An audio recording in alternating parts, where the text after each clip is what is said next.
আপনি যদি বিজনেস করে থাকেন এবং আপনার বিজনেসটা যদি ফেসবুক ভিত্তিক হয়ে থাকে, ফেসবুক ভিত্তিক মানে আপনার কোনো শপ থাকতে পারে, অনলাইন শপ, সেটা ফেসবুক ভিত্তিকই হতে পারে। এরকম হাজার, হাজার লক্ষ, লক্ষ বিজনেস রয়েছে যেগুলো শুধুমাত্র ফেসবুককে কেন্দ্র করেই চালিত হয়। তাহলে এই ভিডিওটা আপনার জন্য। ফেসবুককে কেন্দ্র করে বা বিভিন্ন সোশ্যাল মিডিয়ার উপরে ভিত্তি করে যেসব বিজনেসগুলো চলে, সেই বিজনেসগুলো রয়েছে মারাত্মক ঝুঁকিতে। এখন প্রশ্ন হচ্ছে কিসের ঝুঁকিতে রয়েছে? কারণ আপনি দীর্ঘদিন ধরে বিজনেস করছেন এই প্ল্যাটফর্মগুলোর উপর ভিত্তি করে, আবার এই পেজগুলো ভেরিফাই করা রয়েছে। তাহলে ঝুঁকিটা কিসের? আপনি হয়তো নিজেও কিছুটা জানেন যে ঝুঁকিটা কোথায়। যে কোনো মুহূর্তে আপনার পেজ চলে যেতে পারে। তো পেজ চলে গেলে হয়তো রিটার্ন আনারও উপায় আছে, তাহলে আর ঝুঁকি মনে করছেন না। তো আসল ঝুঁকিটা কোথায় জানেন? এই যে সোশ্যাল মিডিয়া প্ল্যাটফর্মটা আপনি ব্যবহার করেন, এই প্ল্যাটফর্মটা কিন্তু আপনার নিজের না। আপনি একটা দোকান ভাড়া নিতে পারেন, সেই দোকান আপনি চেঞ্জ করতে পারেন, সেখানেও সমস্যা আছে। কি সমস্যা? আপনি যদি কোনো দোকান ভাড়া নিয়ে দোকানদারি করেন, বিজনেস করেন, তাহলে সেই দোকান কিন্তু অনেক আপনার কাস্টমারদের কাছে পরিচিত হয়ে যাবে। হঠাৎ করে যদি আপনি দোকান বদলে ফেলেন, তাহলে আপনার পরিচিত কাস্টমাররা এসে আপনাকে ওই দোকানেই খুঁজবে। আপনাকে হঠাৎ করে খুঁজে পাবে না। ফলে আপনার যে বিজনেসের যে ফ্লোটা ছিল, সেটা কিন্তু ব্যাহত হবে। সামটাইমস এটা একদম ডিক্লাইন করে। সো সিমিলারলি আপনি যদি ফেসবুকের কথা ভাবেন বা সোশ্যাল মিডিয়া প্ল্যাটফর্মগুলোর কথা ভাবেন, তাহলে এটা আরও বেশি ভয়ঙ্কর। কারণ হচ্ছে এখানে প্রচুর পরিমাণে দোকান, প্রচুর পরিমাণে অপশনস। আপনি চিন্তা করে দেখেন, একটা মানুষ যখন, একজন ফেসবুক ব্যবহারকারী যখন আপনার পেজে নক করে, সেটাকে সেলসে কনভার্ট করতে আপনাকে কি পরিমাণ বেগ পেতে হয় চিন্তা করে দেখেছেন? ব্যাপারটা তো এরকম না। আপনি একটা পোস্ট করলেন, মানুষ দেখলো, পছন্দ করলো, কিনে ফেললো, তা কিন্তু না। ইভেন আপনি তো ডলার খরচ করে বুস্ট করে থাকেন। সেই বুস্ট করার পরেও আপনার পেজে যারা ভিজিট করে সবাই কি পারচেজ করে? করে না। একজন নক করলে তাকে তার সাথে কথা বলতে হয়। সেই কথা বলে সেলসে কনভার্ট করাটা very, very tough job. Just একবার চিন্তা করে দেখেন, আপনার এই যে তিল, তিল করে গড়ে তোলা যে ফেসবুক পেজটা, বিশাল সংখ্যক একটা ফলোয়ার্স রয়েছে। ধরেন ১-২ মিলিয়ন সংখ্যক ফলোয়ার্স রয়েছে। সো এই ফলোয়ার্সটা আপনার জন্য এখন একটা অ্যাসেট। আপনি একটা পোস্ট দিলে বেশ ভালো রিঅ্যাকশন হয় এবং নতুন কোনো প্রোডাক্ট আসলে বা নতুন কোনো স্টক করলে কিছুটা সেলস হয়। আর বেশিরভাগ সময় হয়তো আপনাকে বুস্ট করতে হয়। জাস্ট চিন্তা করেন, ফেসবুক নাই। শুনতে একটু উইয়ার্ড লাগতে পারে যে ফেসবুকের মতো কোম্পানি হঠাৎ করে নাই হওয়ার তো কোনো সম্ভাবনাই নেই। হয়তো আপনাদের কাছে স্ট্যাটিস্টিক্সই আছে যে এটা তো সম্ভাবনা নাই। ধরেন না একবার যে নাই, তাহলে কি হবে আপনার? অথবা আপনার পেজটা হারিয়ে গেল, তাহলে কি হবে? আপনি ভাবছেন যে আবার টাকা পয়সা দিয়ে আমি এরকম আরো বড় একটা পেজ খুলবো। এইটা কোনো সলিউশন না। আপনার ঝুঁকিটা এখানেই। আপনি যদি রিয়েলি বিজনেস করে থাকেন, তাহলে আপনাকে এটা কাউন্ট করতেই হবে যে হঠাৎ করে আপনার পেজটা যদি চলে যায়, পেজটা ক্ষতিগ্রস্ত হয়, তাহলে আপনার বিজনেসের যে ফ্লোটা নষ্ট হবে, আপনার কাস্টমার যে পরিমাণ চলে যাবে, সেটা আপনাকে কাউন্ট করতে হবে। তাহলে সমাধান কোথায়? এই যে পেজটা হঠাৎ করে চলে যেতে পারে, আপনার ফেসবুক পেজ নাই হয়ে গেল, সমাধান কোথায়? একটা সমাধান আছে। সেটা হচ্ছে আপনার উচিত এখনই একটা ডোমেইন কিনে রাখা। ডোমেইন ধরেন আপনার কোম্পানির নাম হচ্ছে এবিসি। তো আপনি একটা abc.com বা abc.biz এরকম অনেক ধরনের এক্সটেনশন পাওয়া যেয়ে থাকে। আপনি যেকোনো একটা এক্সটেনশন পছন্দ মতো কিনে নিতে পারেন। কিনে রেখে দেন। আপনাকে এখনই ওটা ডিজাইন করতে হবে না।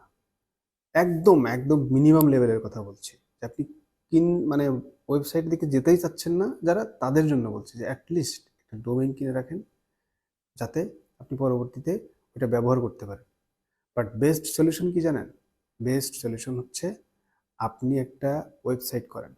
আপনার যে বিজনেসটা রয়েছে, সেই বিজনেসের নামে একটা ওয়েবসাইট করেন এবং কমপ্লিট একটা ওয়েবসাইট করেন। অন্ততপক্ষে এমন একটা ওয়েবসাইট যেখানে আপনি প্রোডাক্টগুলো শোকেস করতে পারবেন। তারপর হচ্ছে মানুষজন ওখান থেকে দেখে, প্রোডাক্টটা দেখে যেন আপনাকে ফোন করার মতো ওকে কিনতে পারে। পেমেন্ট গিয়ে অ্যাড করতে হলে আরও কিছু খরচ আছে, ওগুলো আপনি বাদই দিলাম। যে ওখানে যে অনলাইন থেকে সরাসরি আপনার ওয়েবসাইটে ঢুকে সরাসরি ক্লিক করে কিনতে পারবে, এমনটা রাখলে অনেকের জন্য সুবিধা। বাট ওটাও যদি করতে না চান, একদম মিনিমাম লেভেলের আপনি একটা ওয়েবসাইট বানান, যে ওয়েবসাইটে আপনার যত ধরনের প্রোডাক্ট রয়েছে সেগুলো আপনি শোকেস করতে পারবেন, প্লাস নতুন নতুন যেসব প্রোডাক্ট নিয়ে আসবেন সেই প্রোডাক্টগুলো আপনি ওখানে আপলোড দিতে পারবেন। এই এইটুকু লেভেল পর্যন্ত আপনি করে রাখেন। করার পরে কি করবেন জানেন? আপনার যে বিজনেস পেজটা রয়েছে ফেসবুকে, সেটা তো আপনি বুস্ট করেন। আপনার নতুন প্রোডাক্ট স্টক হলে বুস্ট করেন না? তখন কি করবেন জানেন? আপনার যে ওয়েবসাইটটা আছে সেটাকে অ্যাটাচ করে দিবেন, যাতে বুস্ট করার পরে যেসব ভিজিটর থাকবে, যারা ক্লিক করবে, তারা যেন আপনার ওয়েবসাইটটা দেখতে পায়, ক্লিক করলে যেন ওয়েবসাইটে চলে যেতে পারে। এতে করে আপনার লাভ কী হবে? আপনি যে দীর্ঘদিন ধরে আপনার ফেসবুক চালাবেন, বুস্ট করবেন, এই বুস্টের সাথে সাথে আপনার ওয়েবসাইটের অ্যাড্রেসটাও থাকবে। আপনার যারা ইউজার্স রয়েছে, আপনার যারা কাস্টমার্স রয়েছে, তারা কিন্তু আপনার ওয়েবসাইটের সাথে পরিচিত হয়ে যাবে। তারা জানতে পারবে আপনার একটা অল্টারনেট অ্যাড্রেস রয়েছে। আর ওয়েবসাইটটা আসলে অল্টারনেট অ্যাড্রেস না। ওয়েবসাইটটাই মূলত আপনার মেইন অ্যাড্রেস। আপনার মাদার অ্যাড্রেস, আপনার বিজনেসের মাদার অ্যাড্রেসটাই হচ্ছে আপনার ওয়েবসাইট। ফেসবুক বা সোশ্যাল মিডিয়াসগুলো হচ্ছে অল্টারনেট অ্যাড্রেস। এগুলো হচ্ছে মানে পাইপলাইন। এগুলো হচ্ছে সোর্স বা আসার একটা রাস্তা। সকল রাস্তা দিয়ে, সকল পাইপলাইন দিয়ে মূলত আসবে হচ্ছে আপনার ওয়েবসাইটে। আপনি পরবর্তীতে আপনার ওয়েবসাইটটা আরও ডেভেলপ করে নিতে পারবেন, যাতে সরাসরি ওয়েবসাইট থেকে সবটা করতে পারে। বাট একদম যদি মিনিমাম করতে নাও চান, আর আপনার বর্তমান ঝুঁকি থেকে যদি ঝুঁকিটা কমাতে চান, তাহলে আপনার একটা ওয়েবসাইট যেভাবে বললাম করে ফেলেন। করে আপনার যে ফেসবুক পেজ বা সোশ্যাল মিডিয়াতে আপনি যখন বুস্ট করেন, তখন এটাকে কানেক্ট করে দেন। এতে করে আপনার যারা কাস্টমার্স রয়েছে তাদেরকে আপনি শিখায় ফেলতে পারবেন, ওয়েবসাইটটা ব্যবহার করতে অভ্যস্ত করাতে পারবেন আস্তে আস্তে। একটু মাঝে মাঝে ডিসকাউন্ট দেন, বলেন যে ওয়েবসাইট থেকে কিনলে একটু 10% বেশি ডিসকাউন্ট পাবে। ফেসবুক থেকে কিনলে যেরকম দিচ্ছেন, যদি একটু 10%, তাহলে ওয়েবসাইট থেকে কিনলে আপনি 15% দেন। এই ধরনের মার্কেটিং কিন্তু অলরেডি অনেক কোম্পানি করছে। বাটা কোম্পানি, অ্যাপেক্স, দেখবেন যে অনলাইনে ওদের ডিসকাউন্টটা বেশি থাকে, শপে গেলে দামটা অনেক বেশি থাকে। এটা আমি নিজে পার্সোনালি এটা নিজে ভেরিফাই করে দেখেছি। সো ওয়েবসাইটটা ব্যবহার করা আপনি অভ্যস্ত করায় ফেলেন আপনার কাস্টমারদেরকে। তাতে করে কি হবে? আপনি যে থার্ড পার্টি ওয়েবসাইটগুলো ব্যবহার করছেন, ফেসবুক তো আপনার জন্য থার্ড পার্টি ওয়েবসাইট, কিন্তু আপনার না। ওখানে আপনার কোনো নিয়ন্ত্রণই নাই। আপনি বরং কন্ট্রোলড তাদের দ্বারা। সো আপনি যে থার্ড পার্টিগুলো ব্যবহার করছেন, থার্ড পার্টি ওয়েবসাইট ব্যবহার করছেন, এগুলো আস্তে আস্তে কমাতে পারবেন। আর কমানোর দরকার নেই, যতক্ষণ আছে আপনি সুবিধা নেন, অসুবিধা নেই। আপনি ইউজ করেন ওটাকে টুলস হিসেবে ব্যবহার করেন। But you should have a mother address. আপনার বিজনেসের একটা মাদার অ্যাড্রেস থাকা উচিত। না হলে আপনার বিজনেস যে ঝুঁকিতে এখন আছে, সেটা আরও বেশি ঝুঁকিতে পড়বে। সো আশা করি এই ভিডিওটি আপনার কাজে লাগবে, আপনার বিজনেসের জন্য উপকার হবে। আপনি যদি সোশ্যাল মিডিয়া ভিত্তিক বিজনেস করে থাকেন, আজই একটু ওয়েবসাইট করুন। ওয়েবসাইটটা খুব বেশি ভারী যদি করতে না চান, কোনো সমস্যা নেই। বিশাল করে ইনভেস্ট করতে না চান, কোনো সমস্যা নেই। একদম মিনিমাম লেভেলের একটা ওয়েবসাইট করুন, যেখানে আপনার প্রোডাক্টটা শোকেস করতে পারবেন। আর আপনার জন্য একটা কন্ট্যাক্ট ডিটেল দিয়ে দিবেন, যেন কোনো প্রোডাক্ট পছন্দ হলে আপনাকে কল করে বা কোনোভাবে যোগাযোগ করে প্রোডাক্টটা অর্ডার করতে পারে। That's it.